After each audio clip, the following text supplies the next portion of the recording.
Alors peut-être un autre morceau, puisque là tu es bien parti, et puis c'est vrai, je te le dis franchement, une très belle voix. Ah bon, merci. Tout à l'heure j'ai fait parler de Maurice Bénin. Et Maurice Bénin, je vais bon, bien sûr, j'ai adapté la chanson parce que il n'a pas la même voix que moi, il a un orchestre complet, il a sa sœur qui chante avec lui, etc. Mais c'est une chanson qui m'a touché énormément et que j'aimerais faire partager au public, quoi, voilà. Eh bien, nous t'écoutons.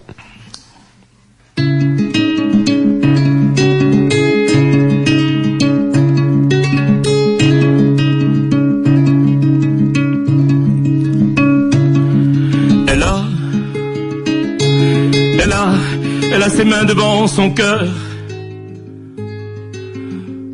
des doigts qui touchent des parfums,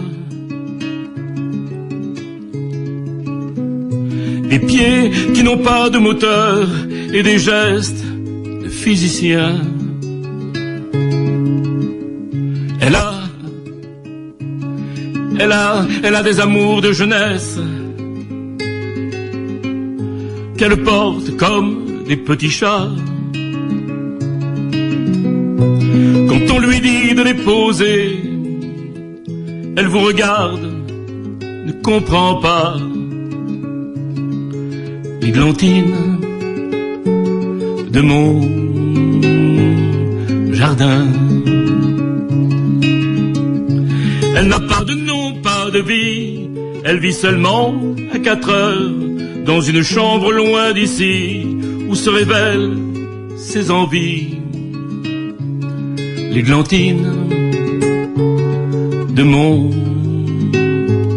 jardin.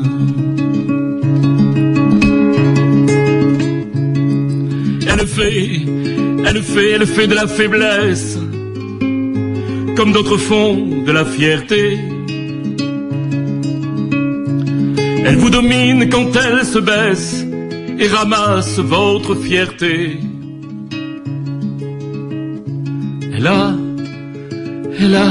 de la mélancolie qui ressemble à de la vertu. Quand elle se pose sur un lit, on dirait une enfant perdue.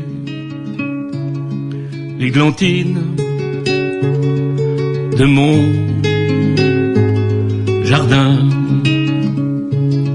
Elle n'a pas de nom, pas de vie, elle vit seulement à 4 heures dans une chambre loin d'ici, où se révèlent ses envies.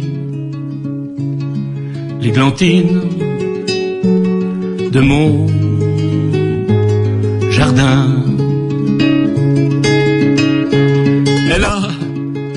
Elle a des lèvres entr'ouvertes, d'où s'échappent des serpents qui se posent sur mes lèvres, envahissent mon étang.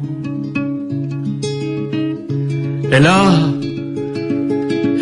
des barrières à franchir qu'elle n'ose pas escalader. Quand elle parle, elle sourit, elle se penche pour vous regarder. L'églantine de mon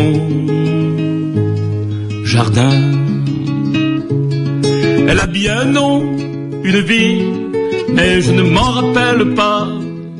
Elle s'est éclose dans la ville, au sentier des jardins perdus.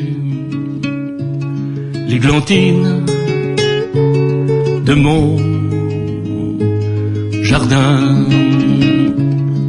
L'églantine de mon jardin.